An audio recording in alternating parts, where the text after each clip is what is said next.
নবীজির মৃত্যুর সময় জিব্রাইল আলাইহি ওয়াসাল্লাম আসলেন, এসে নবীজিকে সালাম দিলেন আর বললেন, হে আল্লাহর রাসূল, আল্লাহ আপনাকে সালাম দিয়েছে আর জানতে চেয়েছে আপনি কেমন আছেন।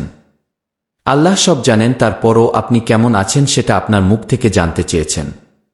নবীজি সাল্লাল্লাহু আলাইহি ওয়াসাল্লাম বললেন, আমি বড়ই কষ্টের ভিতর আছি, অসুস্থ অবস্থায় আছি।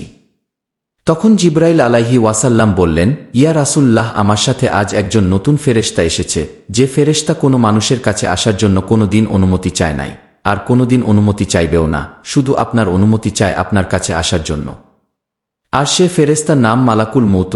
মালাকুল মৌত রাসূলের অনুমতি নিয়ে রাসূল সাল্লাল্লাহু আলাইহি ওয়াসাল্লামের জান মোবারকের কাছে এসে সালাম দিলেন, বললেন, ইয়া রাসূলুল্লাহ, আমি আদম আলাইহি ওয়াসাল্লাম থেকে শুরু করে এই পর্যন্ত যত মানুষের জান কবজ করেছি, আর কিয়ামত পর্যন্ত যত মানুষের জান কবজ করব, কারো কাছে অনুমতি চাইনি, আর চাওয়াও আমার লাগবে না। কিন্তু আজকে আসার সময় আল্লাহ বলেছেন আমি যেন আপনার অনুমতি চাই। নবীজি বললেন, মালাকুল মৌত, আমি যদি অনুমতি না দেই? মালাকুল মৌত বলে, ইয়া রাসূলুল্লাহ, আল্লাহ বলেছেন যদি অনুমতি না পাও ফিরে এসো।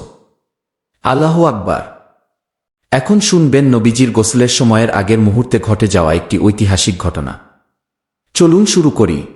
হুজুর সাল্লাল্লাহু আলাইহি ওয়াসাল্লাম এর গোসল মুবারকের সময় সাহাবায়ে কিরাম চিন্তা করতে লাগলেন এবং পরস্পর আলোচনা করতে লাগলেন যে যেভাবে অন্য লোকদেরও কাপড় খুলে গোসল দেয়া হয়, হুজুরকে কি সেভাবে কাপড় মুবারক খুলে গোসল দেয়া হবে, নাকি কাপড়সহ গোসল দেয়া হবে?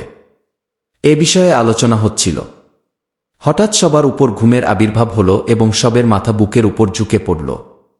অতঃপর সবার কানে একটি আওয়াজ আসল, কোনো একজন বলছিল, তোমরা জান না ইনি কে? সাবধান, ইনি আল্লাহর রাসূল।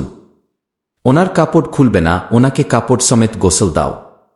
অতঃপর সবার চোখ খুলে গেল এবং হুজুরকে কাপড় সমেত গোসল দেয়া হল। সবক, আমাদের হুজুর সাল্লাল্লাহু আলাইহি ওয়াসাল্লাম শান সবার থেকে আলাদা ও বৈশিষ্ট্যময়। তার অনুরূপ কোনো ব্যক্তি হতে পারে না।